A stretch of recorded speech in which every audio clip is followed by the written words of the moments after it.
There's a big problem in today's society that no one really seems to address. One so horrifying that most of us can't even imagine. One most will never experience in their lifetimes. What are you supposed to do when you can't reach the remote? That moment where you actually have to stand up and push blood all the way to your legs, where you realize that you're not living in some WALL-E universe. All of a sudden, you have a choice. You can go back and sit back down, or you can keep walking. Where you can train in order to be fit, where you can work in order to obtain your dream life, where you are the person who gets to deal with the consequences of your actions. So before I start this video, I just want to say that this video is not meant to offend anyone. It's not meant to bash on someone's way of life. I understand that everyone lives their own way, and that's okay. There is no right way to live. But to those who are willing to keep an open mind and to listen, I hope you enjoy this wonderful, mind-boggling video. I heard a quote the other day that I think a lot of people need to hear, and it's by Gerard Way. It goes, "One day your life will flash before your eyes. Make sure it's worth watching." And it really got me thinking about how we spend our lives. I mean, let me ask you this. If you were to die tomorrow, would you rewatch your life? Would you watch your life over again? Would you enjoy watching yourself? That's a really big question to ask yourself, and it's a really deep and scary one, so I get why most people don't. But this could possibly be one of the most important questions you will ever ask yourself, because whether you like it or not, you're a human, and you live on this two-dimensional scale of time. So what you do with your time is so important. So this got me thinking about how people actually spend their lives. And unfortunately, most people spend it on a couch. Death is a difficult concept to talk about because no one really talks about it that much. It's sort of seen as improper to talk about it at dinner time or outside or at school or with friends. It's not a pleasant topic, and why would it be? It's a scary thought for a lot of people. But I think it's so important to discuss because it is death that gives the time that we have value. Because we have a limited amount of time, we have to choose what we do with it very carefully. Time is a sensitive thing, and we should treat it that way because we only have a limited amount of it. But the beautiful thing about time is that you get to choose what you do with it.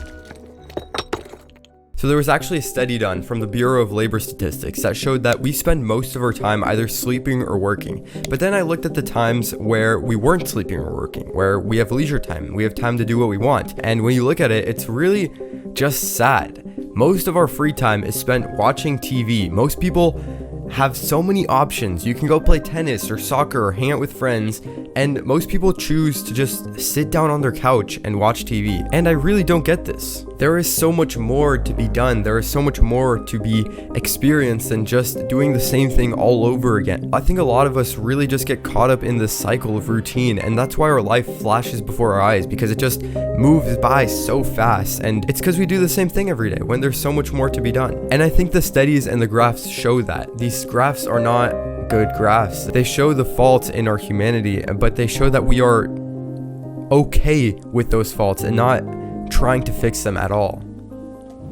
It was really when I realized this when my life started to change a couple years ago. I used to be a consumer, probably like a lot of you watching this right now, and I would go home every single day and I would play video games for hours and hours, like until the morning time. And although it was a lot of fun, I kind of sort of always had these thoughts where I wanted to do something else. I wanted to do more and different things. And the worst part was that I would tell my friends that I wanted to do different things, but then I wouldn't actually do any of those things. And I really struggled with this for a long time. I think the thing most people struggle with is not actually having the courage to get up, but it's actually knowing what to do when you get up. It's having direction, and this is really what I struggled with. I didn't have any direction. I could stop playing video games and do something else, but what would I do? And the answer to this, or at least what worked for me, is to just try as many different things as possible. I started with affiliate marketing, didn't fit. Then went to day trading, didn't fit. Then crypto trading, then I was a real estate agent.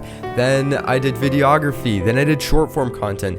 And it's only now after a couple years where I've actually realized what I actually want to do, something that I can devote my life to, something that's getting me off the couch every single day and really getting the full juice out of the time that I have. All of a sudden you're filled with purpose and mission and excitement, and it's really here where potential begins to form from the chaos that is. And I think that's where I want to take this video, to potential. Hello. So I'd like to take a second to talk about the sponsor of this video, which is actually me, the first ever product I'm releasing. I'm calling it My Path for Greatness, and it is essentially a system that follows the steps outlined in this video. It is literally a map that will guide you to greatness, and it follows the philosophy of planning, taking action, and then reflecting, and it's got all sorts of stuff in there.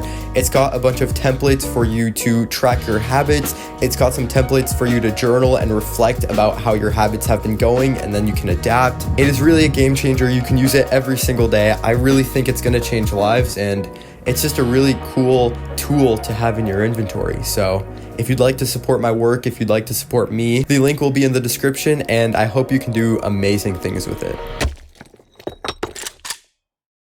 After reading Jordan Peterson's book, I'm convinced that there are two very, very primordial elements, and those are chaos and order. An example of chaos would be the forest, and an example of order would be a building that you're in that protects you from the forest.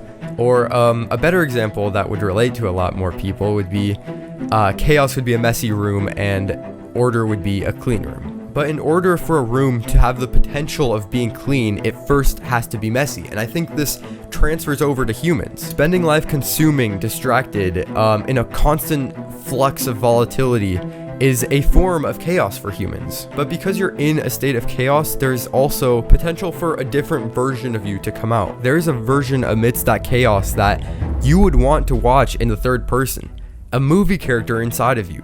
There really is, and you can become that person bit by bit, even if you just make a little tiny bit of progress every day. As long as you do that every day for a long period of time, you sort of become this person that you would want to watch in the third person point of view. And what I did, and I think what most people need to do in order to get off the couch, is to just choose a path and embrace the chaos that lies within that path, to really figure out who they are, to figure out their full potential, and really embrace this third person mindset.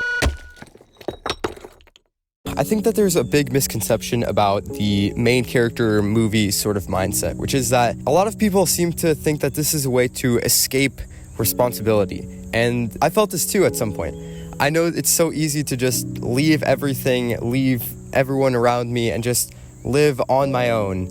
And it's tempting to do that sometimes, but I think there's a bigger purpose and meaning behind all of this. And I think that connection lies in our connection to one another. I think that we have a responsibility to create and to derive meaning out of this thing we call life, and we can do that by building something beautiful here. In fact, I think it's our job to build something beautiful here. I think becoming part of this consumer culture for us it's awful for us as individuals, as a society, and I just think we're capable of so much more, and I'd hate to see people lose out on that potential to be more than what they are. At least for me, I'd like to die knowing that I completed my full potential. I got to where I am. I'm the best version of myself, and I'd like to see that version of me. I want to inspire other people to see that version of themselves, and that's my goal. That's my purpose, and I hope I inspired some of you to do that on this video.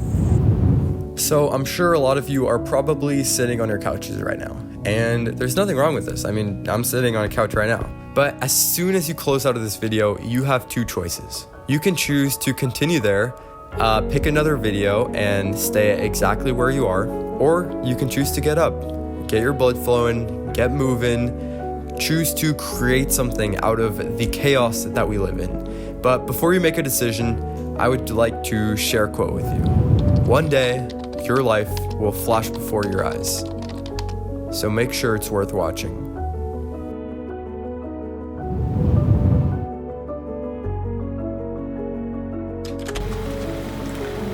Do you want to be in the video?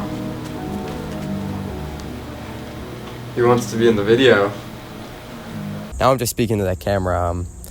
It is so freaking hot out here. Oh my god, it is so hot out here. Oh my. Product, by the way, it's called what's it called? Room spray. Room spray. I'm sponsored. I don't even know if the shot looks good. Does this shot look good? It was really hot out here. I'm gonna go get something to eat.